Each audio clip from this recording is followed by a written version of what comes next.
స్వచ్ఛంద సేవా సంస్థల ద్వారా అలానే స్వచ్ఛతకు సంబంధించి వివిధ విభాగాలలో విశేష కృషి జరుపుతున్న స్వచ్ఛ యోధులకు ఆంధ్రప్రదేశ్ రాష్ట్ర ముఖ్యమంత్రి వర్యుల చేత ఆత్మీయ సత్కారం. అందులో భాగంగా ముందుగా వేదిక మీద ఉన్నటువంటి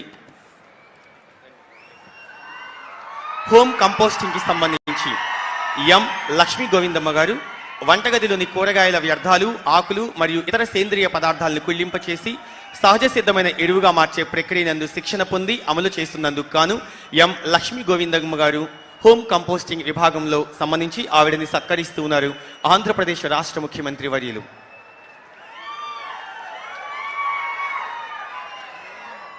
అలానే తదుపరి సత్కారాన్ని స్వచ్ఛరథం డ్రైవర్గా ఉన్నటువంటి దాచేపల్లికి సంబంధించిన శ్రీ ఏ దుర్గారావు గారికి పల్లెలు పట్టణాల నుండి తడి పొడి చెత్తను సేకరిస్తూ పరిశుభ్ర ఆంధ్రప్రదేశ్ సాధనలో అలుపెరుగకు కృషి చేస్తున్న స్వచ్ఛ రథ వాహన చోదకుడు ఆయన.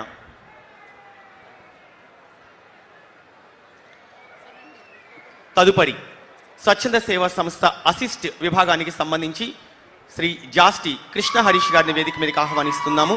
సాలిడ్ వేస్ట్ మేనేజ్మెంట్లో పల్నాడు జిల్లాలో గ్రామీణ ఘన వ్యర్థాల నిర్వహణ, 48 పాఠశాలల నందు మరుగుదొడ్ల నిర్మాణము, ప్రభుత్వ పాఠశాలలో మౌలిక వస్తువుల కల్పన, ఐటీసీ వారి సౌజన్యంతో వంటి అనేక రకాల సామాజిక అభివృద్ధి కార్యక్రమాలని అమలు చేస్తున్న సంస్థ అసిస్ట్. దాని యొక్క డైరెక్టర్ శ్రీ జాస్తి కృష్ణ హరీష్ గారిని ఆంధ్రప్రదేశ్ రాష్ట్ర ముఖ్యమంత్రి వర్యులు సన్మానిస్తున్నారు. తదుపరి అవార్డు పొందడం కోసం సిద్ధంగా ఉండగలరు హార్టికల్చర్ అండ్ డ్రిప్ ఇరిగేషన్ బిందు సేద్యానికి సంబంధించి శ్రీ మేడిశెట్టి శ్రీనివాసరావు గారు. వారు వేదిక మీదకి రావాల్సిందిగా కోరుతున్నాం వారిని. బిందు సేద్యం ద్వారా మొక్కల వేర్లకు నేరుగా చుక్కలు చుక్కలుగా నీటిని అందించే ఆధునిక సాగు పద్ధతి. 50 నుంచి 70% నీటిని ఆదా చేస్తూ అధిక దిగుబడిని అందించే ప్రక్రియ అయిన బిందు సేద్యంలో అడుగులు ముందుకు వేస్తున్న వ్యక్తి మేడిశెట్టి శ్రీనివాసరావు గారు. తదుపరి అగ్రికల్చర్ అండ్ న్యాచురల్ ఫార్మింగ్ ప్రకృతి వ్యవసాయానికి సంబంధించి శ్రీ దారా ప్రకాష్ రావు గారు. అంతర పంటలు, బహుళ పంటలు, ప్రకృతి వ్యవసాయ పద్ధతుల ద్వారా చీడపీడల నియంత్రణ మరియు కలుపు నివారణ కోసం కృషి చేస్తున్నారు శ్రీ దారా ప్రకాష్ రావు గారు. ప్రకృతి వ్యవసాయంతో ప్రకృతికి ఎలాంటి హాని లేకుండా మంచి వ్యవసాయ పద్ధతుల్ని అనుసరిస్తున్నందుకు వారికి ప్రత్యేక ధన్యవాదాలు తెలియజేస్తున్నాం. అవార్డు గ్రహీతలందరికీ వేదిక తరపు నుంచి ప్రత్యేక ధన్యవాదాలు తెలియజేస్తున్నాం.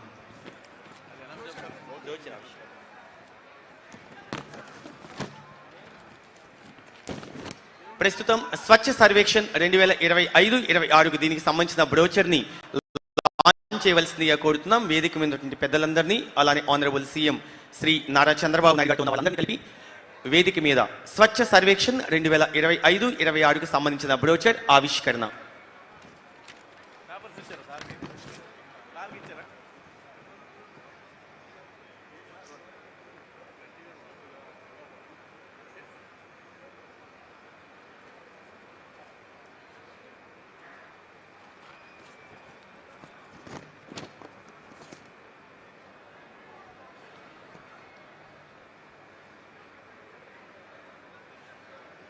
ప్రస్తుతం స్వర్ణ ఆంధ్ర స్వచ్ఛ ఆంధ్ర ప్రతిజ్ఞ చదవడం కోసం వేదిక మీదకి వస్తుంది Chiranjeevi V Bhuvana Harshita, a student of 9th class from ZP girls high school Vinukonda. Andhra Pradesh రాష్ట్ర ముఖ్యమంత్రి వర్యులు శ్రీ నారా అందరూ లేచి నిలబడవలను. దయచేసి అందరూ లేచి నిల్చొని మీ కుడి చేతిని ముందుకు చాపవలసిందిగా తెలియజేస్తున్నాం. ప్రతిజ్ఞ చేయడం కోసం అందరూ మౌనం వహించాలండి. స్వర్ణ ఆంధ్ర స్వచ్ఛ ఆంధ్ర ప్రతిజ్ఞ కోసం అందరూ దయచేసి లేచి నిల్చొని మీ కుడి చేతిని ముందుకు చాపి ప్రతిజ్ఞను చదవవలసిందిగా తెలియజేస్తున్నాం. ఆంధ్రప్రదేశ్ రాష్ట్ర ముఖ్యమంత్రి వర్యులు శ్రీ నారా చంద్రబాబు నాయుడు గారికి, ఇతర ప్రజాప్రతినిధులకు, అధికారులకు, హాజరైన వారందరికీ నా నమస్కారములు. నా పేరు విప్పర్ల భువన హర్షిత. నేను జిల్లా పరిషత్ బాలికోన్నత వినుకొండ పాఠశాల నందు 9వ తరగతి చదువుతున్నాను. ఇప్పుడు స్వచ్ఛాంధ్ర ప్రతిజ్ఞ చేద్దాము. నేను నా పరిసరాల పరిశుభ్రత కొరకు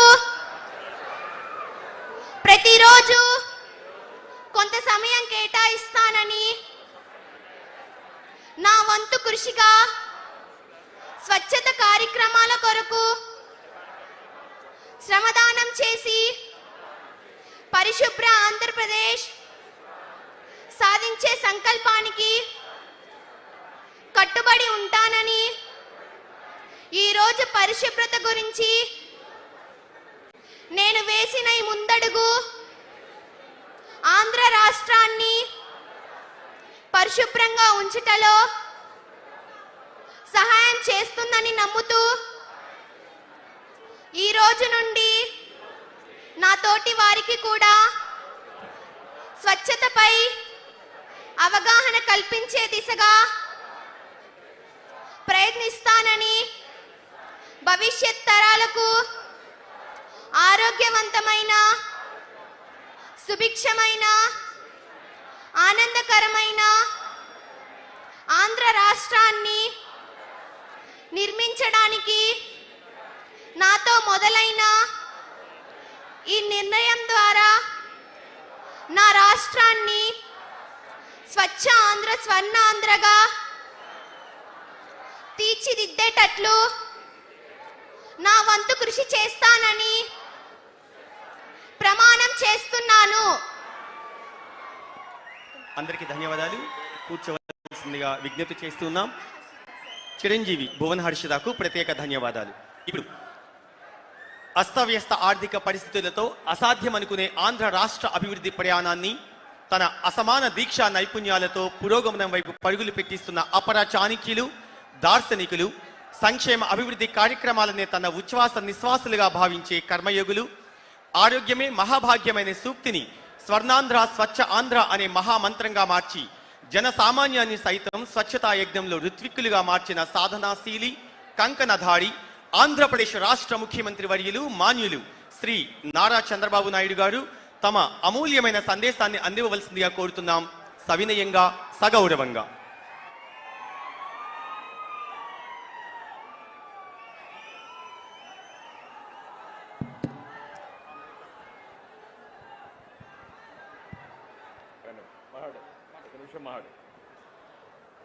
వేదికని అలంకరించిన మన ఆంధ్రప్రదేశ్ రాష్ట్ర ముఖ్యమంత్రి వర్యులు శ్రీ నారా చంద్రబాబు నాయుడు గారికి, అలాగే అతిరథ మహారథులందరికీ, వేదిక ముందున్న మన మహిళా మనులకి, మా సోదరులకి నా హృదయపూర్వక నమస్కారాలు తెలియజేస్తున్నానండి.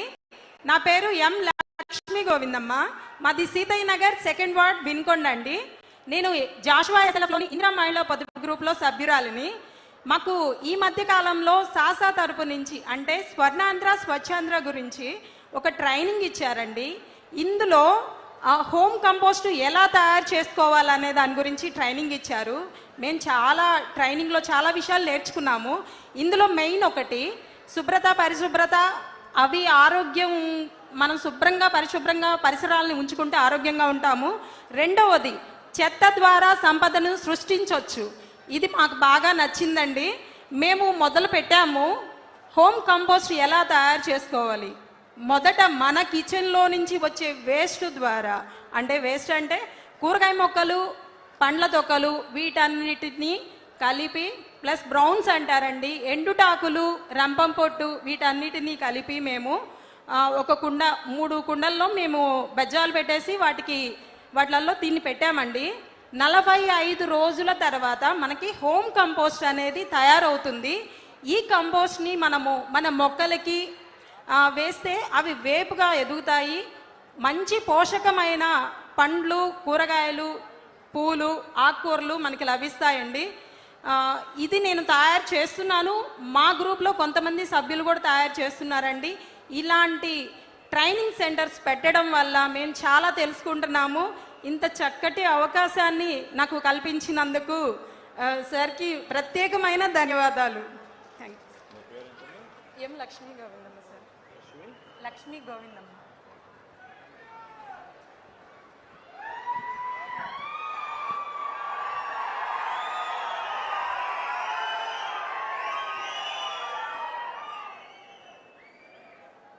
వేదికపై ఉన్న పెద్దలందరికీ, ఈరోజు వెనుకొండకు నేను వస్తే నాకు అఖండ స్వాగతం పలికిన సోదరి సోదరులందరికీ నా నమస్కారాలు, అభినందనలు, శుభాభినందనలు. ఈరోజు మీ ఉత్సాహం చూస్తే కొద్దిగా సౌండ్ పెంచు. ఈరోజు మీ ఉత్సాహం చూస్తున్నా, మీ అభిమానం చూశాను. అదే మరిగా మీ ఎమ్మెల్యే ఆంజనేయులు గారి ఉత్సాహం చూశాను.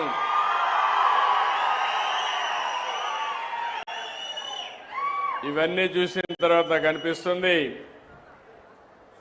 రాబోయే రోజులన్నీ కూడా వెన్నుకొండకు మంచి రోజులేనని చెప్పి మరొక్కసారి మీ అందరికీ విజ్ఞప్తి చేస్తున్నా. ఈరోజు నేను ఇక్కడికి వచ్చింది స్వర్ణాంధ్ర స్వచ్ఛాంధ్ర కార్యక్రమం. ఇందులో దుర్గారావును చూశారు. మామూలుగా స్వచ్ఛ రథం డ్రైవర్. ఆయన డ్రైవర్గా ఎంత సమర్థవంతంగా పనిచేశాడంటే గ్రామం తిరిగి ఏదైతే ఇంతమనిపై లక్ష్మీ గోవిందమ్మ గారు చెప్పారు, ఈ కార్యక్రమం నాకు చాలా బాగా నచ్చింది. వేస్ట్ నుంచి సంపద, చెత్త నుంచి సంపద ఏ విధంగా సృష్టించగలుగుతామో మాకు నేర్పిస్తే బ్రహ్మాండంగా నచ్చిందని వారు చెప్పే పరిస్థితికి వచ్చారు. వారిని కూడా అభినందిస్తున్నా. దుర్గారావు అయితే ఒకప్పుడు మనం చూసాం, పాత వస్తువులు తీసుకుని కొత్త వస్తువులు ఇస్తూ మన ఊర్లో తిరిగేవాళ్ళు. అదే కాన్సెప్ట్లో ఈరోజు ఇక్కడ చూస్తే స్వచ్ఛ రథాలు మండలానికి ఒకటి పెడుతున్నాం. వారానికి ఒకసారి ఒక గ్రామానికి వస్తారు. మీ ఇంట్లో ఉండే పాతవన్నీ పనికిరాని వస్తువులన్నీ ఇస్తే మీకు అవసరమైన నిత్యావసర వస్తువులన్నీ కూడా మీకు అందుబాటులో పెట్టే కార్యక్రమానికి శ్రీకారం చుట్టాం. ఈరోజు రాష్ట్రంలో అన్ని మండలాలు పూర్తి చేస్తున్నాం. రేపు రాబోయే మార్చికంతా మీరంతా కూడా ఇంట్లో చెత్త బయట పారేయకుండా ఇంట్లో పక్కబెట్టి ఎప్పుడు రథం ఇస్తే దానికి ఇస్తే 2 లాభాలు. పరిసరాలు పరిశుభ్రంగా ఉంటాయి, కాస్త కూస్త మీకు ఆదాయం వస్తుంది. అలాంటి వినూత్నమైన కార్యక్రమానికి శ్రీకారం చుట్టాం. నేను పల్నాడుకు వచ్చినప్పుడంతా చూస్తున్నాను. పల్నాడు అనగానే ఒక పౌరుషాల గడ్డ. అంతేకాకుండా మొన్నే కోటప్ప కొండ తిరునాళ్ళైనా కూడా బ్రహ్మాండంగా చేశారు. పల్నాడులో అడుగు పెడితే వైబ్రేషన్లే డిఫరెంట్గా ఉంటాయి. శివరాత్రి ప్రభల కంటే కోటప్ప కొండ ప్రభలే ముందు గుర్తొస్తాయి. మొన్న కూడా మీరు చూసే కోటప్ప కొండ శివరాత్రి మరింత ఉత్సాహంగా 2 కూడా బ్రహ్మాండంగా జరిగాయి. నేను నిత్యం మానిటర్ చేశాను. విపరీతంగా వచ్చారు. దానికి కూడా కారణాలు, అనేక కారణాలు ఉన్నాయి. కోటప్ప కొండ దద్దరిల్లే పరిస్థితి వచ్చిందంటే అది మీకుండే అభిమానం. అలాంటి వారందరినీ మీ భక్తిని కూడా మీరు చాటే పరిస్థితికి వచ్చారు. అలాంటి మిమ్మల్ని మరొక్కసారి అభినందిస్తున్నాను. ఈరోజు మనందరం కూడా నేను వచ్చింది స్వచ్ఛాంధ్ర స్వర్ణాంధ్ర. నేను ప్రారంభించింది 2025 జనవరిలో ప్రారంభించాను. మంత్రి నారాయణ గారు పట్టణాభివృద్ధి శాఖ మంత్రి, మన డిప్యూటీ సీఎం పవన్ కళ్యాణ్ గారు పంచాయతీరాజ్ శాఖ మాత్యులు, వాళ్ళిద్దరి ఆధ్వర్యంలో ఈరోజు స్వచ్ఛాంధ్ర కార్యక్రమాలు ముమ్మరంగా జరుగుతున్నాయి. మీరు ఒక విషయం గుర్తుపెట్టుకోవాలి. ఒక ప్రభుత్వాలు మాతే ఏ విధంగా ఉంటుందో ఇది ఒక ఉదాహరణ. నేను ఈరోజు ప్రారంభించిన కార్యక్రమం కాదు ఇది. నేను ఎప్పుడు పచ్చదనం, పరిశుభ్రం, నీరు, మీరు, అదే మరి ఆకస్మిక తనిఖీలు, ఇలాంటి అనేక కార్యక్రమాల్లో ప్రజలకు దగ్గర కావడానికి వచ్చాను.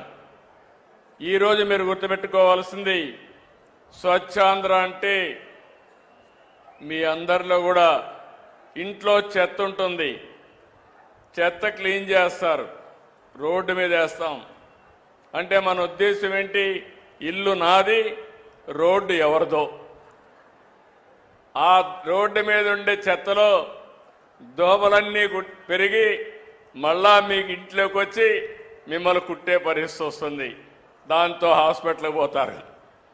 అంటే ఒక్కొక్కసారి మన చేతులారా మన ఆరోగ్యాన్ని పోగొట్టుకుంటున్నాం.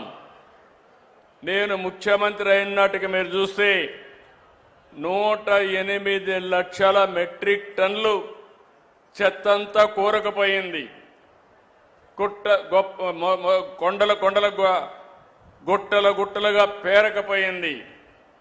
అందులో వర్షం పడితే ఆ వర్షం పడి అందులో ఉండే చెత్త మలినం మీ భూమిలో ఇంకే పరిస్థితి వస్తుంది.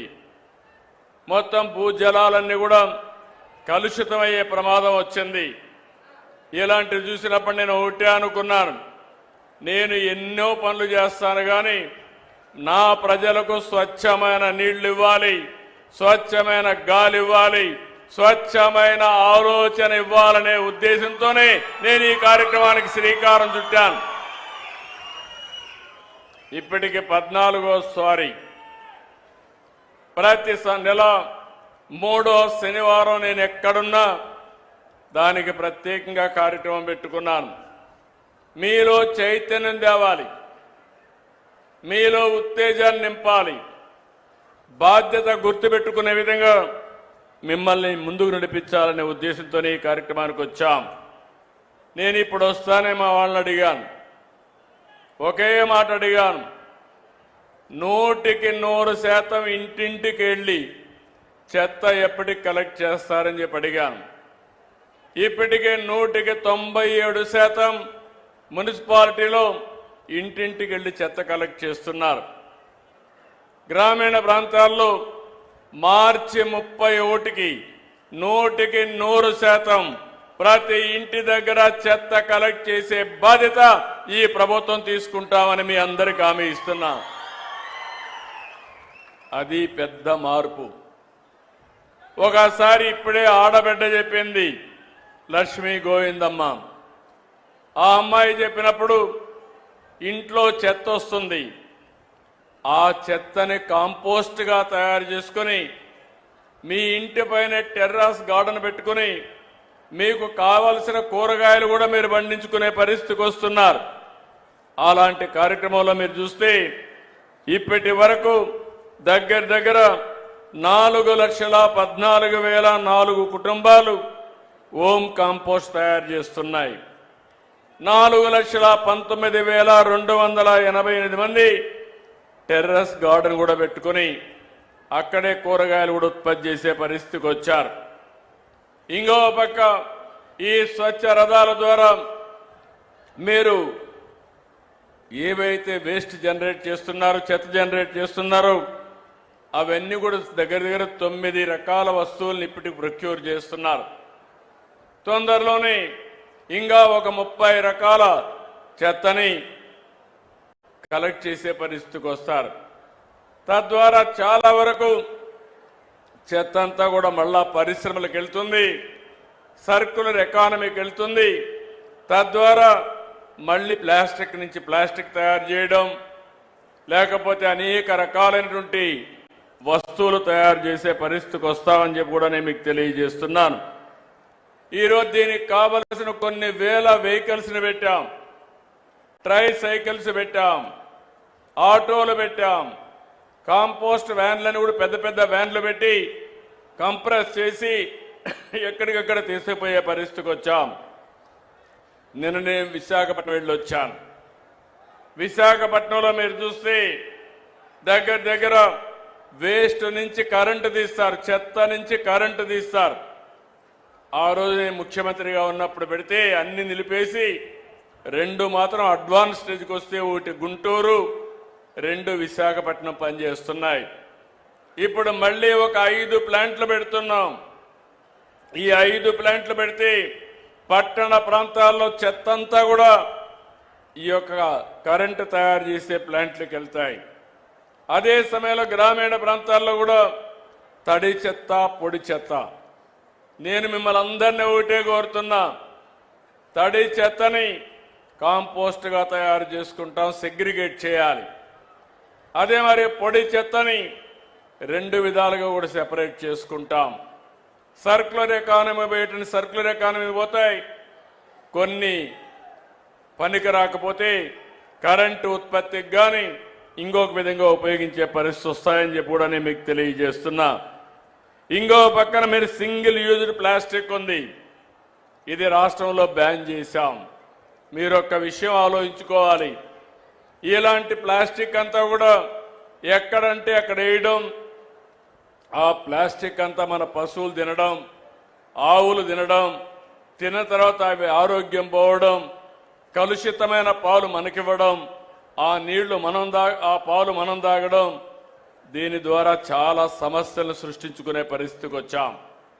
అందుకే నేను ఒకటే ఆలోచిస్తున్నాను, స్వచ్ఛ భారత్ రిపోర్ట్ నేనే ఇచ్చాను. ఈరోజు government of India Swachh Bharat report base చేసుకుని ఒక డిపార్ట్మెంట్ పెట్టి అన్ని రాష్ట్ర ప్రభుత్వాలకు డబ్బులు ఇచ్చి ఈ స్వచ్ఛ సేవా కార్యక్రమాలకు శ్రీకారం చుట్టారు. దీని మీద కొన్ని అవార్డ్స్ కూడా ఇచ్చే పరిస్థితికి వచ్చారు. ఈరోజు ఇంకొక పక్కన మీరు ఒకసారి చూస్తే, నేను మీ అందరిలో ఒక అలవాటు రావాలి. ఇది కష్టమైన పని కాదు, కానీ ఆలోచన విధానంలో మార్పు రావాలి, ఒక బాధ్యత తీసుకోవాలి.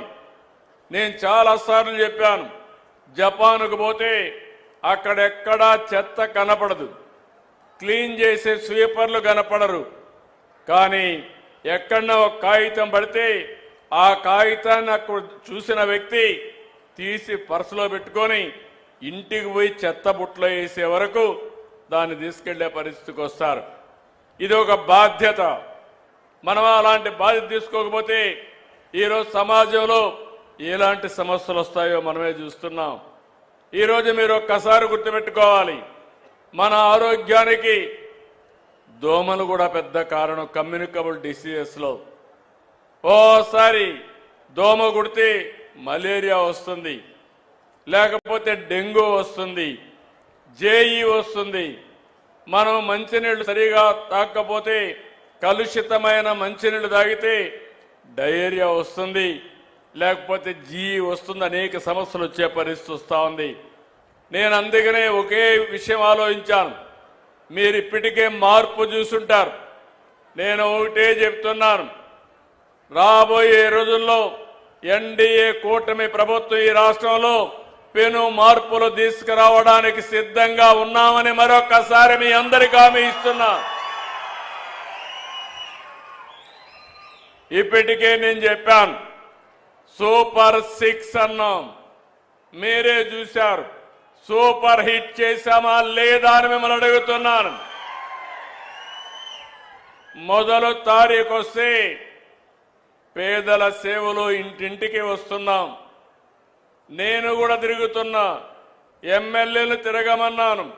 అంటే ప్రతి నెల మొదటి తారీఖు గుర్తుపెట్టుకోవాల్సిన వ్యక్తి, సమాజంలో అట్టడుగు నుండే వ్యక్తి, ఆ పేదవాడి సేవలో మనం ఉంటే మనం కూడా ఆలోచన విధానం మారుతుంది. ఈరోజు ఒక పెన్షన్ మీరు చూశారు, 4,000, 6,000, 10,000, 15,000 అవసరాన్ని బట్టి భారతదేశంలో ఏ రాష్ట్రం కూడా దరిదాపుల్లో కూడా లేదు. అలాంటి పెద్ద సంక్షేమ కార్యక్రమాన్ని ఇచ్చింది ఈ యొక్క ఎన్డీఏ ప్రభుత్వం ఆంధ్రప్రదేశ్ రాష్ట్రంలో. తల్లికి వందనం ఇచ్చాం. ఈరోజు మీరు చూశారు, ఎంతమంది పిల్లలుంటే అంతమందికి 15,000 మీ అకౌంట్లో వేసామా లేదా అని అడుగుతున్నా. అన్నదాత సుఖీభవ. నేను ఒకటే ఆలోచిస్తున్నా, ప్రతి ఎకరాకు నీళ్లు ఇవ్వాలని, రైతుకు గిట్టుబాటు ధర వచ్చే పంటలే వేయించాలని. ప్రజల్లో కూడా ఆహారపు అలవాట్లు మారిపోయినాయి, వాళ్ళకు అవసరమైన పంటలు పండించాలని చెప్పి ఆలోచిస్తున్నాం. దీనికోసం అగ్రి టెక్ తీసుకొచ్చాం, రైతుకు టెక్నాలజీ అలవాటు చేసే పరిస్థితికి వచ్చాం. తొందరలోనే ప్రతి రైతుకు కూడా ఇబ్బంది లేకుండా మీకు అందుబాటులో ఒక ఏఐ అగ్రానమీ అంటే అగ్రికల్చర్ ఎక్స్పర్ట్ మీ ఏఐ ద్వారా మీకు అందుబాటులో తీసుకొచ్చే బాధ్యత నేను తీసుకుంటానని చెప్పి కూడా నేను మీకు తెలియజేస్తున్నా. మొన్నే మీరు చూశారు ఉండవల్లిలో బిల్ గేట్స్ వచ్చి టెక్నాలజీ మన వాళ్ళు ఎట్లా ఉపయోగిస్తున్నారో చూసిన తర్వాత చాలా ఆనందపడ్డాడు. అంటే ఇప్పుడు రైతాంగం కూడా టెక్నాలజీ అందిపుచ్చుకుంటున్నారు. మైక్రో ఇరిగేషన్, బిందు సేద్యం, తుంపర్ల సేద్యం ఇది నేనే ప్రారంభించా. దీనికోసం కేంద్రంలో కూడా రిపోర్ట్ కూడా ఇచ్చా. ఈరోజు మన రాష్ట్రం దేశంలో నెంబర్ 1 రాష్ట్రంగా ఉన్నాం. దీనికి గర్వపడుతున్నాను. మామూలుగా వారసత్వంగా వచ్చే పంటలే పండిస్తే అందులో ఆదాయం లేకుండా చాలా ఇబ్బందులు వస్తున్నాయి. అందుకే ఈరోజు మీరు చూస్తే రాయలసీమ మొత్తం ఒక హార్టికల్చర్ హబ్ గా తయారు చేస్తున్నాం. దాంట్లో భాగంగా వినుకొండను కూడా అభివృద్ధి చేసే బాధ్యత తీసుకుంటాం. ప్రతి ఒక్కడికి అన్నం పెట్టాలనే ఉద్దేశంతో మధ్యాహ్నం కానీ సాయంత్రం కానీ తెల్లవారి కానీ తిండి లేదు, అదే మరి ఆకలితో బాధపడుతుందనే పరిస్థితి రాకూడదని 5 రూపాయలకే ఈ రోజుట్లో మీకు భోజనం పెడుతున్నామంటే అది ఈ ప్రభుత్వం యొక్క విధానం. ఈ ఒకటే కాదు, ఆర్టీసీలో మా ఆడబిడ్డలు స్త్రీ శక్తి బస్సులన్నీ కిటకిటలాడుతున్నాయి, కళకళలాడుతున్నాయి. స్త్రీ శక్తి ఏంటో నిరూపించే పరిస్థితికి మా ఆడబిడ్డలు వచ్చారు. దీనివల్ల ఆర్థిక పరిస్థితులు మారతాయి. మీకు కూడా బయట పోయే వెసులుబాటు నిండుగా వచ్చింది. దాన్ని చూసిన తర్వాత మీరు కూడా వ్యాపారవేత్తలుగా తయారు చేసే బాధ్యత నేను తీసుకుంటున్నాను. పోయిన మార్చిలో పెట్టాను 1,00,000 మంది ఎంఎస్ఎంఈ చిన్న చిన్న ఫ్యాక్టరీస్ పెట్టుకోమని చెప్పాం. ఈ సంవత్సరం ఒక 5 లక్షల మందిని మళ్లీ ప్రమోట్ చేస్తాం. నేను పెట్టిన వ్యవస్థ డాక్రా సంఘాలు మహిళలు ఎప్పుడు నాకు అండగా ఉన్నారు. మీకు తోడుగా అండగా మీకు ఉంటానని మరొక్కసారి మీ అందరికీ హామీ ఇస్తున్నా. దీపం ఆ రోజు పెట్టాం. ఈరోజు 3 గ్యాస్ సిలిండర్లు కూడా ఇచ్చాం. నేను ఒకటే మీ అందరికీ విజ్ఞప్తి చేస్తున్నా, ప్రభుత్వం అనేది సంక్షేమ కార్యక్రమాల ద్వారా పేదవాళ్ళకు అండగా ఉంటాం. అందరి జీవితాల్లో వెలుగు తీసుకొస్తాం. అంతటితో ఆపడం లేదు, మీ ఆదాయాన్ని కూడా పెంచాలనుకుంటున్నాం. పేదవాడు శాశ్వతంగా పేదవాడిగానే మిగిలిపోకూడదు. మీ ఆదాయం పెరిగి మీరు కూడా మెరుగైన జీవన ప్రమాణాలు రావాలని ఈరోజు మీరు చూస్తే P4 కూడా తీసుకొచ్చాం. అంటే ఇప్పుడే ఆంజనేయులు గారు చెప్పారు, నేను కూడా 100 ఇళ్లు దత్తత తీసుకున్నాను మా ట్రస్ట్ ద్వారా అని చెప్పి వారు చెప్పారు. వారిని అభినందిస్తున్నా.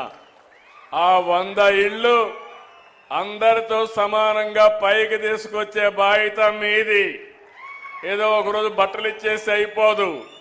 అట్లా కాకుండా short term, medium term, long term పెట్టుకుని వాళ్ళ ఇంట్లో చదువుకునే పిల్లలుంటే బాగా చదివించి వాళ్ళకుండే ఆస్తులన్నీ కూడా చిన్న చిన్న ఆస్తులుంటే ఆ ఆస్తులను కూడా ఆదాయాన్ని పెంచే మార్గాలు వారికి నేర్పించి వారు మీ కుటుంబంతో సమానంగా కాకపోయినా కుడి ఎడమగా తీసుకుపోయే బాధ్యత, ఆ 100 కుటుంబాలని ప్రయోజకులుగా చేసే బాధ్యత శివశక్తి ఆంజనేయులు గారిదని చెప్పి కూడా నేను మీకు తెలియజేస్తున్నా.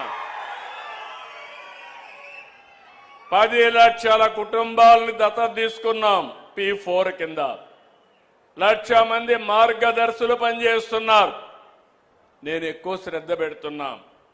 అట్టడుగు నుండే 20% బంగారు కుటుంబాలు, పైనుండే 10% మార్గదర్శులు. వీళ్ళిద్దరూ కలిసి అనునిత్యం పనిచేస్తే బంగారు కుటుంబాలు మార్గదర్శులు అవుతారు. కొంతమంది పైనుండే వాళ్ళ కిందికి వస్తారు.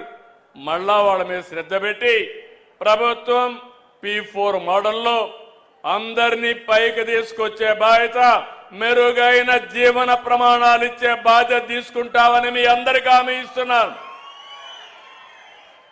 ఇదే కాకుండా ఈరోజు పెను మార్పులు కూడా టెక్నాలజీలో తీసుకొస్తున్నాం. మీరు గుర్తుపెట్టుకోవాలి, ఇక్కడ మీరందరూ ఉన్నారు. భారతదేశంలో ఎక్కడా లేదు వాట్సాప్ గవర్నెన్స్. మీరు ఏ ఆఫీసుకు పోయే పని లేదు. మీ ఎంఆర్ఓ ఆఫీస్ పక్కనుంటే దర్జాగా ఒక మెసేజ్ పెట్టి పని అయిందా లేదా మళ్ళా మీకు చెప్పే బాధ్యత నేను తీసుకుంటానని మీ అందరికీ హామీ ఇస్తున్నా. అందరికీ సెల్ ఫోన్లు ఉన్నాయి. ఎక్కడ ఉన్నాయని వాళ్ళు చేతులు పైకెత్తండి, ఉంటే చూపేయండి. అందరికీ సెల్ ఫోన్లు ఉన్నాయి. ఇప్పుడు మన మిత్ర వాట్సాప్ గవర్నెన్స్ అందరికి అవేర్నెస్ ఉందా? అందరికీ తెలుసు అనేవాళ్ళు చేలు పైకెత్తండి. నెంబర్ తగ్గుతా ఉంది. మళ్ళా నేను ఊరు తిరగాల, మీ అందరికి నేర్పించాలా. ఒకసారి మీరు గుర్తుపెట్టుకోవాలి, నేను ఏం చెప్పినా మీ హితం కోసం చెప్తాను, మీ మంచి కోరే చెప్తున్నాను. మీరందరూ కానీ సెల్ ఫోన్లు కరెక్ట్గా ఉన్నాయి కాబట్టి అందరికీ ఉన్నాయి, దాన్ని సరిగా వాడడంలా 24 గంటలు సెల్ ఫోన్ దగ్గరనే కూర్చుంటారు. లేనిపోనిటి అన్ని చూస్తూ ఉంటారు. లేనిపోని సమస్యలు కూడా తెచ్చుకుంటా ఉంటారు ఒకసారి. కానీ సద్వినియోగం చేసుకుంటే సెల్ ఫోన్ అనేది ఒక బ్రహ్మాండమైన అస్త్రం.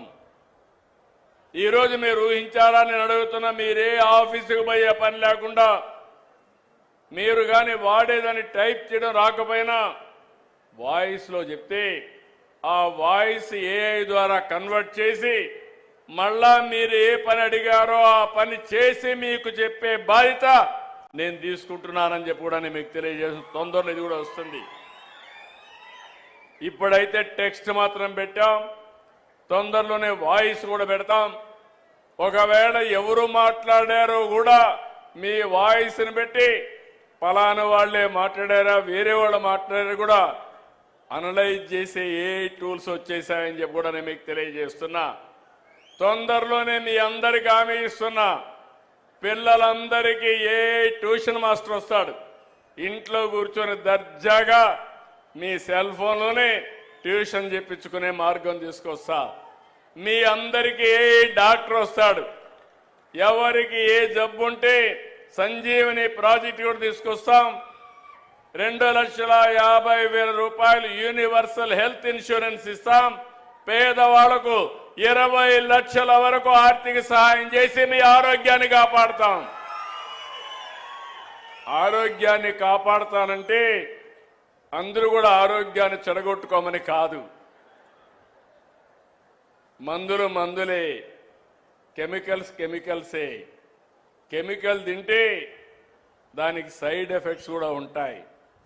అవి తినకుండా జాగ్రత్త తీసుకుంటే ఆహారపు అలవాట్లు కానీ ఆరోగ్య సూత్రాలు మీరు పాటిస్తే మీరు మీ కుటుంబం ఆనందంగా ఉంటారు. దీర్ఘకాలం ఆరోగ్యంగా ఆనందంగా ఉండే అవకాశం వస్తుంది. నేను ఈ విషయమే కాకుండా వ్యవసాయాన్ని చెప్పాను. ఏఐ అగ్రానమిస్టులు తీసుకొస్తాం. ఇవన్నీ ప్రపంచంలో ఉండే నాలెడ్జ్ని మీ పొలం దగ్గరికి, మీ పిల్లల దగ్గరికి, మీ ఇంటికి తీసుకొచ్చే బాధ్యత ప్రభుత్వం తీసుకుంటాం. అయితే దీనిపైన మీరు గుర్తుపెట్టుకోవాలి, నిన్న కూడా నేను చూశారు మీరు, నేను ఢిల్లీకి వెళ్ళాను. మన ప్రధానమంత్రి గారు ఒక పెద్ద ఎత్తున ప్రపంచం మొత్తం పెద్ద పెద్ద కంపెనీలందరినీ పిలిపించారు. ఏఐ మీద సదస్సు పెట్టారు. 60 దేశాల నుంచి ప్రతినిధులు వచ్చారు. కొత్త కొత్త ఆవిష్కరణలు పెట్టారు. ఏఐ ఏ విధంగా ప్రపంచాన్ని మార్చబోతుంది, హెల్త్ విషయంలో, వ్యవసాయం విషయంలో, విద్య విషయంలో ఇంకా అనేక విషయాల్లో ఏమేం చేస్తుందో అన్ని కూడా పెట్టారు. అవన్నీ పెట్టినప్పుడు నేను ఎందుకు వెళ్ళానంటే ఎప్పుడు కూడా కొత్త విషయాలుంటే ఆ కొత్త విషయాలు నేర్చుకోవడమే కాకుండా మీకోసం అమలు చేయడం నా ప్యాషన్ అని చెప్పి కూడా నేను మీకు తెలియజేస్తున్నా. ఇప్పుడే కాదు, ఎప్పుడు కూడా. 1995లో ఐటీకి ప్రాధాన్యత ఇచ్చాను.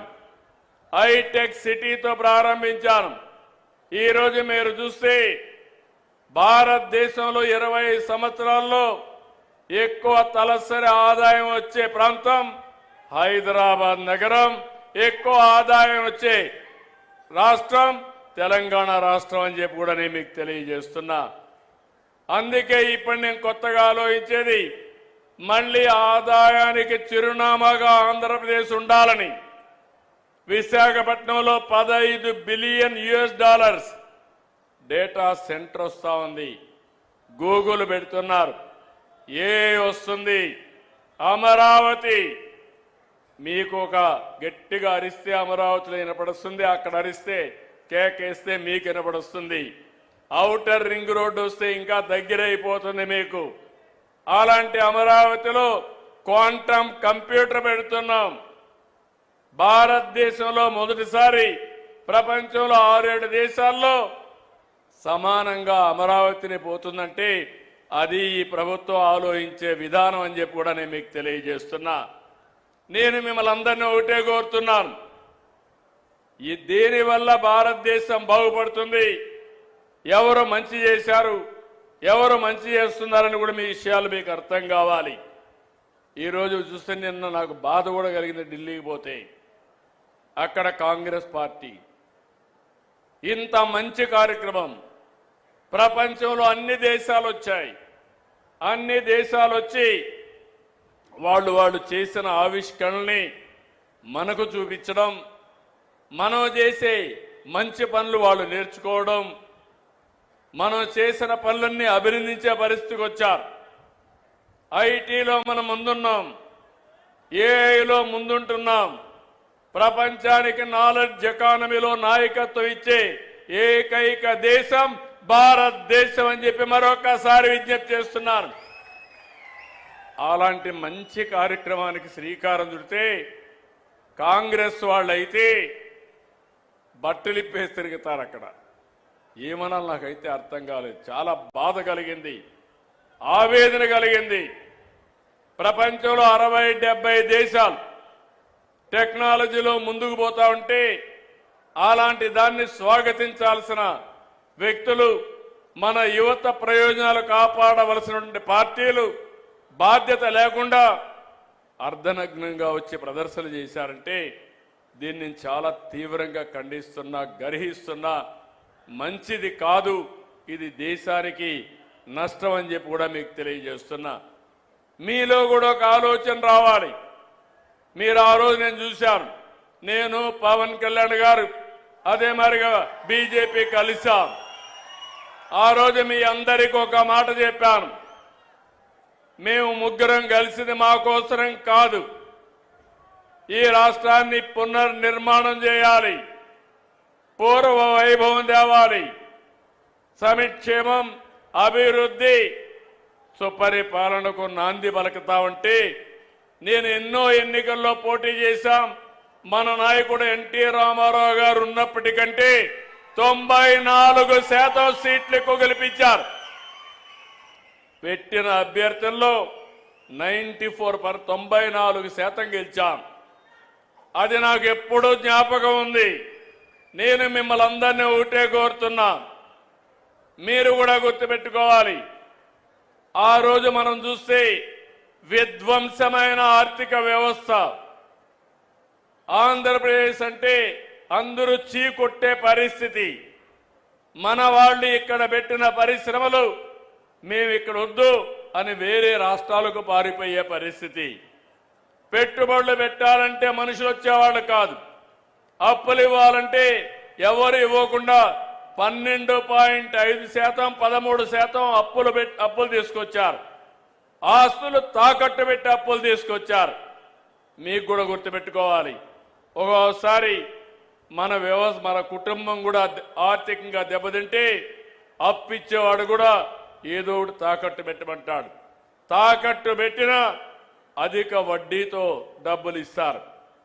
అదే గాని తిరిగి ఇస్తాడంటే తక్కువ వడ్డీతో డబ్బులు ఇస్తారు. అది నమ్మకం. ఆ నమ్మకాన్ని పోగొట్టారు. కానీ నేను ఒక మాట చెప్పాను, నన్ను నమ్మారు, మా కూటమిని నమ్మారు. ఆ మాట నిలబెట్టుకోవడానికి ఎన్ని కష్టాలున్నా పర్వాలేదని సూపర్ 6 ని అనుకున్న టైం కంటే ముందు మీకు ఇచ్చి మీలో ఒక నమ్మకాన్ని కల్పించాం. ఈరోజు మీరు చూస్తే ప్రతి అడుగు మీకోసం వేస్తున్నాం, ప్రతి క్షణం మీకోసం ఆలోచిస్తున్నాం, ప్రతి అవకాశాన్ని సద్వినియోగం చేసుకుంటున్నాం. దానివల్ల 20 లక్షల కోట్ల రూపాయలు పెట్టుబడులు వచ్చాయి. 23 లక్షల మంది మన పిల్లలకు ఉద్యోగాలు వస్తాయి. ఆ రోజు మెగా డిఎస్సి పెడతానన్నాను. 15,600 మంది పిల్లలకు ఉద్యోగాలు ఇచ్చిన ఘనత ఈ కూటమి ప్రభుత్వాన్ని. పోలీస్ కానిస్టేబుల్కు ఉద్యోగాలు ఇచ్చాం. అదే మాదిరిగా ఈరోజు మీరు చూస్తే గుంతల పడిపోయిన రోడ్లు, గ్రామాలకు పోవాలంటే ఇబ్బంది, డబ్బులు లేవు, మనస్సు ఉంది. అందుకే మా అధికారులు చెప్పాను, ఏమైనా పర్వాలేదు గుంతలు పూడ్చే కార్యక్రమం తీసుకోమన్నా. నేను ఒకటి హామీ ఇస్తున్నా, ఈ రోజు గుంతలు లేని రోడ్లుంటాయి. రేపు రాబోయే రోజుల్లో బ్రహ్మాండమైన రోడ్లు మీకు కల్పించే బాధ్యత మేము తీసుకుంటామని మరొక్కసారి హామీ ఇస్తున్నాను. ఇది మార్పు అవునా కాదా అని అడుగుతున్నా. మార్పు చూశారా లేదా అని మిమ్మల్ని అడుగుతున్నాను. ఢిల్లీలో కాంగ్రెస్ పార్టీ చేసే పనులు మీరు చూశారు. ఇక్కడ ఒక పార్టీ ఉంది, నేను ఎప్పుడూ చూడలేదు. నేను అధిక అపోజిషన్లో ఉంటే అసెంబ్లీలో మా మిస్సెస్ను కూడా తిట్టే పరిస్థితికి వస్తే ఎంత నేను బాంబులకు కూడా భయపడలా, క్లేమోర్ మైన్స్ కూడా భయపడలేదు. 23 క్లేమోర్ మైన్స్ నా మీద ప్రయోగించినప్పుడు సాక్షాత్తు నన్ను కాపాడింది వెంకటేశ్వర స్వామి దిగొచ్చి కాపాడాడు. అలాంటి నేను ఎప్పుడు కూడా వెంకటేశ్వర స్వామి మా ఇంటి దైవం. నేను ఎప్పుడు మా ఇంటి నుంచి చూస్తే వెంకటేశ్వర స్వామి నామాలు కనపడస్తాయి మంగాపురం ఆ సైడ్ నుంచి. అలాంటి వెంకటేశ్వర స్వామికి అపచారం చేసే పరిస్థితి ఈ మధ్యలో మీరు చూస్తున్నారు. అధికారంలో ఉంటే బూతులు తిడతారు, అపోజిషన్లో ఉంటే కూడా బూతులు తిడతారు. ఇది ఎక్కడ న్యాయమో ఏమయ్యా? మీకు ఇది కరెక్టనా? మీకైతే కోపం రాదా? మీ తల్లిని తిడితే మీకు కోపం రాదా? మీ ఇంట్లో వాళ్ళని తిడితే మీకు కోపం రాదా? మనం తిట్టించుకోవడానికి రాజకీయం చేస్తున్నామా? బాధ, ఆవేదన, లెక్కలేనితనం, ఆంబోతుల మారిగా తయారైపోయారు. ఒకసారి రెచ్చగొట్టే ప్రయత్నాలు చేస్తున్నారు. రాష్ట్రాన్ని సర్వనాశనం చేశారు, గంజాయిమయం చేశారు. నేను ఆ రోజు మీకు చెప్పాను ఒక మాట, నేను అన్ని సమస్యలు పరిష్కారం చేస్తాను, కానీ గంజాయికి అలవాటు పడిపోతే అది ఒక వ్యసనంగా మారితే వాళ్ళని మార్చడం చాలా కష్టం అని చెప్పాను, మీకు జ్ఞాపకం ఉంటుంది. అదే జరిగింది. మొన్న మదనపల్లిలో చూశారు, మళ్ళీ గంజాయి తాగి మృగంగా ప్రవర్తించే పరిస్థితికి వచ్చాడు. నేను ఒకే మాట చెప్పాను, ఎవడైనా సరే ఈ రాష్ట్రంలో మత్తు సేవించి తద్వారా మానవత్వాన్ని పోగొట్టుకుంటే, ఆడబిడ్డల జోలుకొస్తే అదే మీకు చివరి రోజు అవుతుందని ఎన్నోసార్లు చెప్పాను. ఇప్పుడు కూడా ఆ మాట కట్టుబడి ఉన్నా. నేను ఎవరిని వదిలిపెట్టను. చట్టం దాని పని అది చేసుకుంటూ పోతుంది. అలాంటి వ్యక్తులు ఉండాల్సింది జైల్లో అయినా ఉండాలి, లేకుంటే చట్టం ద్వారా ఉరి శిక్షణ అయ్యాలి. ఆ భయంతో ఎవరైతే ఈ తప్పులు చేశారో వాళ్లే అఘాయిత్యం చేసుకునే పరిస్థితి వస్తారు తప్ప ఎవరిని వదిలిపెట్టే పరిస్థితి ఉండదని మరొకసారి మీకు హామీ ఇస్తున్నా. నాకు ఒక వారసత్వంగా వచ్చింది మీరు చెప్పాలి, ప్రజలు ఆలోచించాలి. తిరుమల తిరుపతి దేవస్థానంలో ఒకప్పుడు మీరు తిరుపతికి పోయారు, 1924 పోయారా లేదా అని మిమ్మల్ని అడుగుతున్నా. నాసి రకం ప్రసాదాలు అవునా కాదా అని మిమ్మల్ని అడుగుతున్నా. అప్పుడు ఇచ్చిన లడ్డు మీరు తిన్నారా? 1924లో తెస్తే సువాసన వచ్చిందా? నెయ్యి వాసన వచ్చిందా? అందులో నేను అడుగుతున్నా ఒకే మాట. మా తమ్ముడు నామాలు కూడా పెట్టుకున్నాడు, అది పవిత్రత, దేవుని మీద అభిమానం. చాలా మంది ఉన్నాం, ఒక నమ్మకం. ఆ నమ్మకాన్ని, ఆ పవిత్రతను దెబ్బతీసే అధికారం ఎవరికీ లేదు. ఒక మసీదు కావచ్చు, ఒక చర్చ్ కావచ్చు, ఒక దేవాలయం కావచ్చు, ఆ పవిత్రత కాపాడే బాధ్యత తీసుకోవాలి. అలాంటిది అపవిత్రం చేస్తే నేను ముఖ్యమంత్రి అయిన తర్వాత నేను ఇచ్చిన హామీ ప్రకారం రెండో సంతకం ఆఫీసర్ వేసింది తిరుమల తిరుపతి దేవస్థానం ఈవోగా వేసి శ్యామలరావుని ప్రక్షాళన కార్యక్రమానికి ప్రారంభించా. వస్తే నెయ్యి చూస్తే బాగా లేకపోతే తిరిగి పంపించి దాంట్లో నుంచి శాంపుల్ తీసుకొని ఎన్డీడీబీ పంపించారు. ఎన్డీడీబీ పంపిస్తే అందులో నుంచి ఎనిమల్ ఫ్యాట్ ఉందని ఆ రోజు చెప్పారు. అది చెప్పిన తర్వాత నేను ఆలోచించి ఇది నేను చెప్పకపోతే నా మీద అప్రతిష్ట వస్తుంది, అపవాదు వస్తుందనే ఉద్దేశంతో నేను చెప్పాను.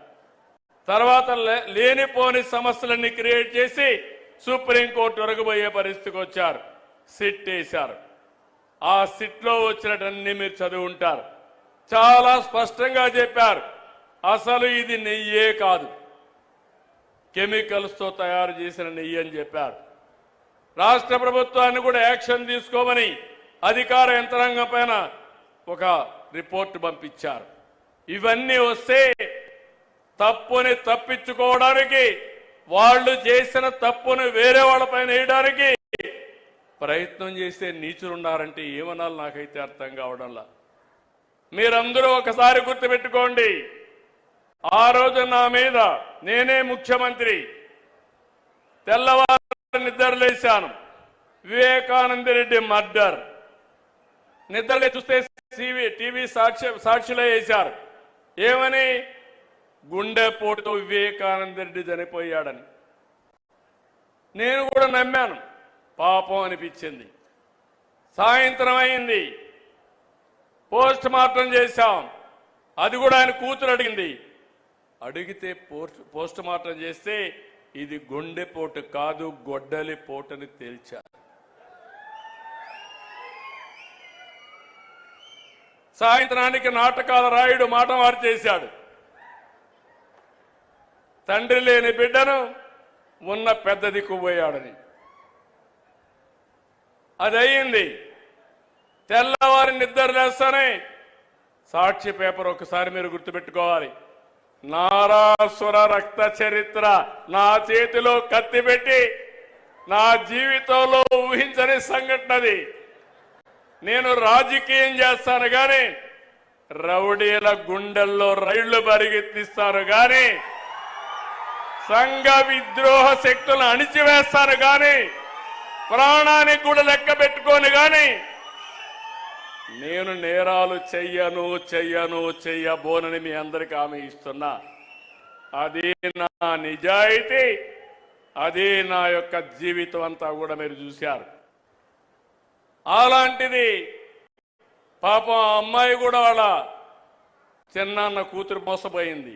తర్వాత తెలుసుకునే కొద్దిగా లేట్ అయిపోయింది. ఇప్పుడు తిరుగుతా ఉంది.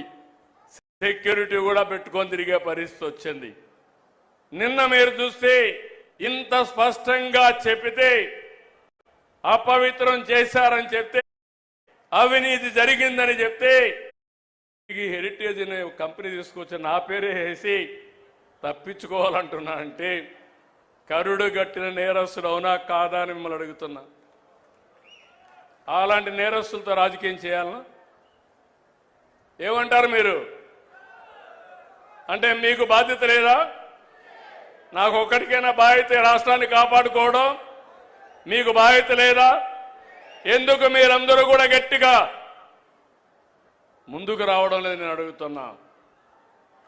మంచిని అభినందించాలి, చెడుని ఖండించాలి, చెడు వ్యక్తులను కూడా ఎక్కడికక్కడ మీరు నిరాకరించే పరిస్థితి రావాలి. అప్పుడే రాజకీయాలు ప్రక్షాళన అవుతాయి.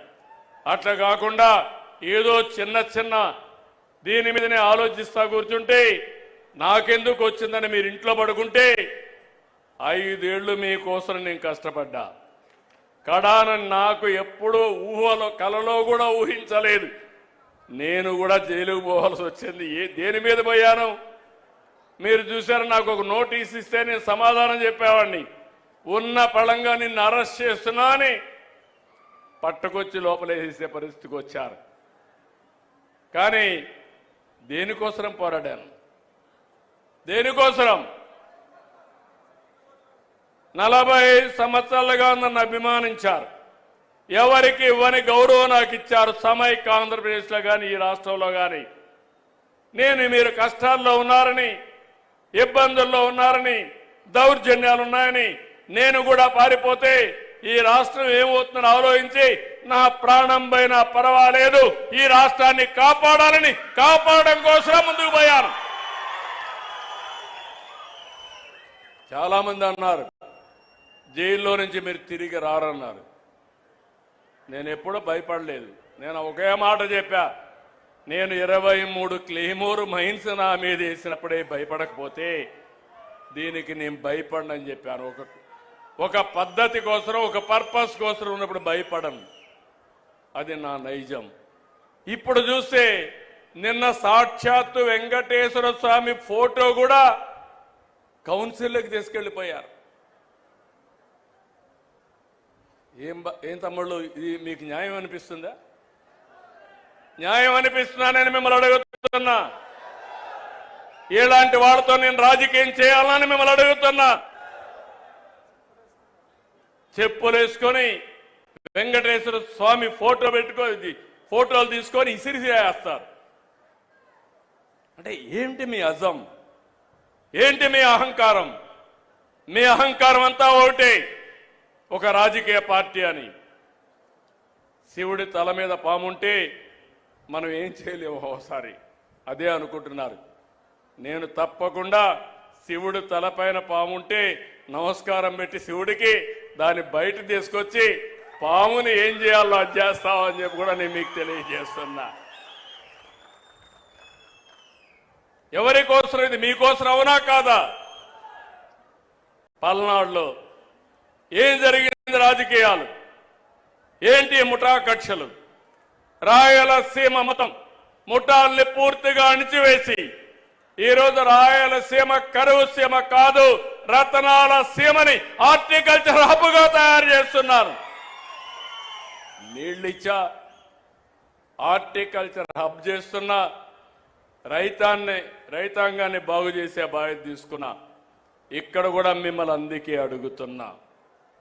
నేను చాలా పెను మార్పులు తీసుకురావాలనుకుంటున్నాను. ప్రతి ఎకరాకు నీళ్లు ఇవ్వాలనుకుంటున్నాను. కరెంటు ఛార్జీలు పెంచకుండా ఉండాలనుకుంటున్నాను. మన పిల్లలకందరికీ ఉద్యోగాలు ఇవ్వాలనుకుంటున్నాను. ప్రతి ఒక్కరికి ఐటీ నేర్పించాలనుకుంటున్నాను. ప్రతి ఒక్కరు కూడా కష్టపడి పనిచేయడమే కాకుండా స్మార్ట్గా పనిచేసే విధానానికి శ్రీకారం చుడతాను. మీ జీవన ప్రమాణాలు పెంచుతాను. ఇలాంటి కార్యక్రమాలు నేను అనుకుంటే 24 గంటలు నిద్రలేస్తే ఇదే ప్రయోగాలు, చెత్త ప్రయోగాలు, పాతకాలపు రాజకీయాలు. మొన్న బయట వస్తే మీరే చూశారు. బయట వస్తే బలవంతంగా మనుషులు తీసుకొస్తారు. వాళ్ళ కారుల కిందనే మనుషులు చంపేస్తారు. చంపేసి మళ్ళీ గవర్నమెంటే చంపిందని మన మీద నెప్పవేస్తారు. పరామర్శలో పోతారు. పోతూ పోతూ మనుషులు చంపేస్తారు. వీళ్ళు మాత్రం పరామర్శించరు. బతుకుండే వాళ్ళని పరామర్శిస్తారు. బూతులు తిట్టిన వాళ్ళని పరామర్శిస్తారు. నీకోసరం వచ్చి చనిపోతే పరామర్శించిన పార్టీలు ఇవన్నీ. అందుకే నేను అడుగుతున్నా, నేను చెప్పకూడదు అనుకున్నాను. వెంకటేశ్వర స్వామి విషయం బయట మాట్లాడడం మంచిది కాదని కొద్దిగా ఓపిక పట్టాను. కానీ 2 రోజులు ఓపిక పడితే తిరిగి ఆ నెపాన్ని నా మీద వేసి దొంగ అని తప్పించుకునే పరిస్థితికి వస్తే దొంగను పట్టి నడి రోడ్లో నిలబెట్టవలసిన బాధ్యత, పోలీసింగ్ చేయాల్సిన బాధ్యత నా పైన ఉంది. అవునా కాదా? నేను చెప్పింది వాస్తవం. చేలు పైకెత్తండి. మీరు నాతో నడుస్తారా అని మిమ్మల్ని అడుగుతున్నా. Thank you. అది మీరు చేయండి. మనం మంచిగా చేద్దాం. నేను ఇక్కడికి వచ్చినప్పుడు మీ ఎమ్మెల్యే గారు, చీఫ్ విప్ గారు కొన్ని విషయాలు ఇక్కడ నాకు చెప్పారు. ఒకటి, మీరు చూస్తే ఇక్కడ 100 పడకల ఆసుపత్రిని వినుకొండ సిహెచ్ని 100 పడకల ఆసుపత్రిగా చేయమన్నారు.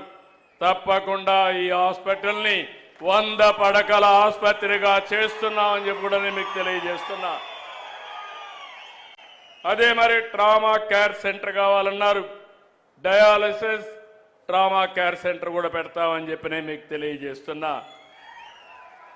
మూడోది, ఇప్పుడు మనం ఉండే ప్రదేశం పక్కనే నేషనల్ హైవే, నాగార్జునసాగర్ కెనాల్ కూడా పోతా ఉంది. చాలా బ్యూటిఫుల్ ల్యాండ్. ఇది నేనే ఇచ్చా. ఒకప్పుడు ఇరిగేషన్లో ఉండే ల్యాండ్ ఇచ్చాం. ఇప్పుడు ఇది ఒక లంగ్ స్పేస్గా ఉంది. వెనుకొండకు శోభ తెచ్చే విధంగా దీంట్లో ఏమేం పెట్టాలో నేను ఇప్పుడే నారాయణ గారు చెప్పా. 100 కోట్ల 50 కోట్ల ఏం కావాలని అన్ని కూడా ఆలోచించి ఈ వెనుకొండలో ప్రతి ఒక్కరికి ఉపయోగపడే విధంగా one of the best development ఇక్కడ చేస్తామని మీ అందరికీ హామీ ఇస్తున్నా. మూడోది, ఇప్పుడే చెప్పాను, వెనుకొండ ఒక హార్టికల్చర్ హబ్గా చేస్తాం. నీళ్ళు ఇవ్వడమే కాకుండా పండ్ల తోటలన్నీ పెంచి బ్రహ్మాండంగా ముందుకు తీసుకుపోతాం. అందరికీ హామీ ఇస్తున్నా. ఇది కాకుండా వెనుకొండలో ఒక వెటనరీ కాలేజ్ కానీ, అగ్రికల్చర్ కాలేజ్ కానీ, 2 కలిపి కానీ ఓసారి గవర్నమెంట్లో ఇవ్వగలుగుతామా? కాలేజ్ ఏ విధంగా ఇవ్వాలనో పీపీపీ మోడల్లోగా నేను ఆలోచిస్తా. తప్పకుండా వెనుకొండలో ఒక veterinary college are agriculture college 2 కలిపి ఇవ్వడానికి ప్రయత్నం చేస్తామని చెప్పి కూడా నేను మీకు తెలియజేస్తున్నా. ఇంకో పక్క బస్ స్టాండ్ కూడా మోడర్నైజ్ చేయమని కోరారు. తప్పకుండా బస్ స్టాండ్ కూడా మోడర్నైజ్ చేపిస్తామని మీ అందరికీ హామీ ఇస్తున్నా. ఫైనల్ గా నేను మిమ్మల్ని అందరినీ ఒకటే కోరుతున్నా, స్వచ్ఛ ఆంధ్రప్రదేశ్, స్వర్ణ ఆంధ్రప్రదేశ్ ఎన్నో ఏళ్లు లేదు. 2047 ఈరోజు మనం 2026కు వచ్చాం. ఎగ్జాక్ట్ గా 22 సంవత్సరాల్లో 21 సంవత్సరంలో మీరు ఆంధ్రప్రదేశ్ని ఒక స్వర్ణాంధ్రప్రదేశ్గా చూడబోతున్నారు. మీ ఆదాయం పెరుగుతుంది, మెరుగైన జీవన ప్రమాణాలు వస్తాయి. ఇక్కడ ఇండస్ట్రీస్ అనుకున్న ఇండస్ట్రీస్ అన్నీ వస్తాయి. ఇంకో పక్క టూరిజం కూడా పెద్ద ఎత్తున అభివృద్ధి చేస్తాం. నాకు ఎప్పటికప్పుడు కొన్ని ఆలోచనలు మీరు చూస్తే భావితరాల భవిష్యత్తు కోసం ఏం చేయాలనో 20 ఏళ్ల ముందు ఏం జరుగుతుందో ఇప్పుడు ఆలోచించి దానికి నాంది పలకడం నా మనస్తత్వం. నేనేదో టెంపరీగా రేపేం జరుగుతుంది లేకుంటే రేపు ఎలక్షన్ ఒకటే చూసుకోవాలని కాకుండా శాశ్వతంగా మీ జీవితాల్లో వెలుగు రావాలని నేను కార్యక్రమాలు చేపడతా. కాబట్టి నేను మిమ్మల్ని అందరినీ ఒకటే కోరుతున్నా, నేను చెప్పింది మీరు అర్థం చేసుకోండి, కొంచెం ఫాలో కూడా కండి, అనుసరించండి. తప్పకుండా దానివల్ల మీకు లాభం వస్తుంది. తద్వారా ఆంధ్రప్రదేశ్ రాష్ట్రం ఒక మంచి రాష్ట్రంగా తయారవుతుందని చెప్పి తెలియజేసుకుంటూ మళ్ళీ చెప్తున్నా, స్వచ్ఛ ఆంధ్రప్రదేశ్లో మీరు భాగస్వాములు కావాలి. వెనుకొండ నియోజకవర్గం నెట్ జీరోలో వెళ్ళాలి. కాలుష్యం లేని ప్రాంతంగా ఉండాలి. పీల్చే గాలి స్వచ్ఛంగా ఉండాలి. తాగే నీళ్లు స్వచ్ఛంగా ఉండాలి, అవినీతి లేకుండా స్వచ్ఛమైన ఆలోచనలు చేయాలి, రౌడీజం లేని సమాజం కావాలి, మత్తు పదార్థాలు కానీ డ్రగ్ కానీ లేకపోతే గంజాయి లేని ప్రదేశంగా తయారు కావాలి. అప్పుడే మన పిల్లల భవిష్యత్తు బాగుంటుంది. నేను అందుకనే ఇవన్నీ మీకు ఎందుకు చెప్తున్నానంటే, నేను గట్టిగా చెప్పకపోతే మీరు తాత్కాలికంగా నేను ఇచ్చే సంక్షేమ కార్యక్రమాల వరకే ఉంటే దీర్ఘకాలికంగా దెబ్బతింటాం. అందుకే ఈ విషయాల్లో మీరు పూర్తిగా సహకరించమని మరొకసారి కోరుకుంటూ, ప్రతి ఒక్క ఇంట్లో చర్చ జరగాలి, టెక్నాలజీ కరెక్ట్గా ఉపయోగించుకోవాలి. రెండోది, స్వచ్ఛమైన ఆలోచనలు చేయాలి. విలువలతో కూడిన సమాజం కోసం మనం ముందుకు పోవాలని మరొకసారి కోరుకుంటూ అందరికీ నమస్కారాలు. జై హింద్.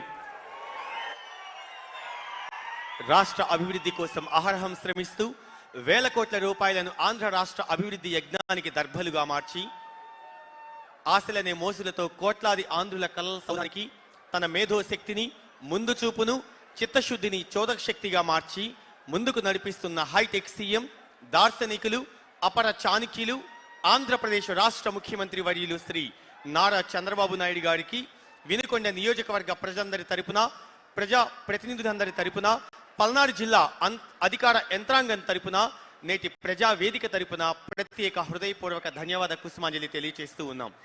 అలానే దేశవ్యాప్తంగా కీర్తి గడించిన అపర సాంకేతిక దిగ్గజం శ్రీ నారా చంద్రబాబు నాయుడు గారు bill Clinton, bill gates, Tony Blair వంటి వారిని రాష్ట్రానికి రప్పించి అంతర్జాతీయంగా సైతం తనకంటూ ఒక ప్రత్యేకతను సొంతం చేసుకోవడం మాత్రమే కాదు, అపర భగీరథునిలా వనరుల ప్రవాహంతో ఈ నేల తల్లిని పరవశింపచేసిన అసమాన మేటి నాయకుడు ఆంధ్రప్రదేశ్ రాష్ట్ర ముఖ్యమంత్రి వర్యులు శ్రీ నారా చంద్రబాబు నాయుడు గారికి వినుకొండ నియోజకవర్గ ప్రజలందరి తరపున ఒక చిరు జ్ఞాపికని అందించారు శ్రీ జీవి ఆంజనేయులు గారు, ఆంధ్రప్రదేశ్ రాష్ట్ర ప్రభుత్వ చీఫ్ విప్ మరియు వినుకొండ శాసనసభ్యులు. ఈ వినుకొండ నియోజకవర్గ ప్రజలందరి తరపున మరొకసారి ప్రత్యేక ధన్యవాదాలు తెలియజేస్తున్నాం.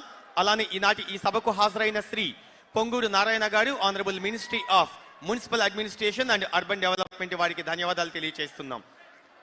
అలానే శ్రీ గొట్టిపాటి రవికుమార్ గారు, ఆనరబుల్ డిస్ట్రిక్ట్ ఇన్ఛార్జి మినిస్టర్, అలానే విద్యుత్ శాఖ మంత్రులు ఆంధ్రప్రదేశ్ ప్రభుత్వం వారికి కూడా ఈ సభ తరపున ప్రత్యేక ధన్యవాదాలు. అలానే శ్రీ జీవి ఆంజనేయులు గారు, ఆంధ్రప్రదేశ్ రాష్ట్ర ప్రభుత్వ చీఫ్ విప్ మరియు గవర్నమెంట్ ఆఫ్ ఆంధ్రప్రదేశ్ కి ధన్యవాదాలు sir. Thank you very much.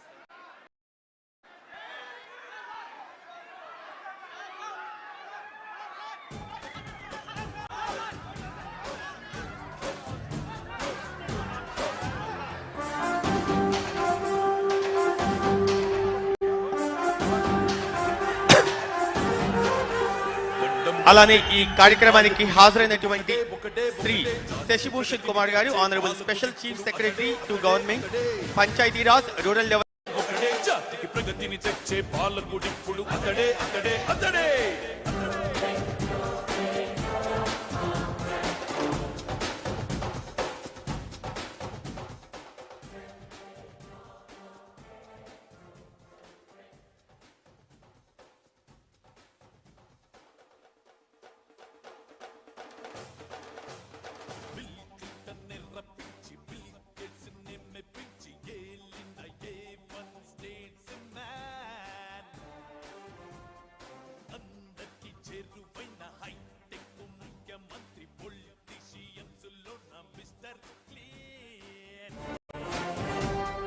దేశంలోని సీఎంలంతా భేషు చంద్రబాబు అంటే కేంద్రంలోని నేతలంతా అవార్డిచ్చి అభినందిస్తే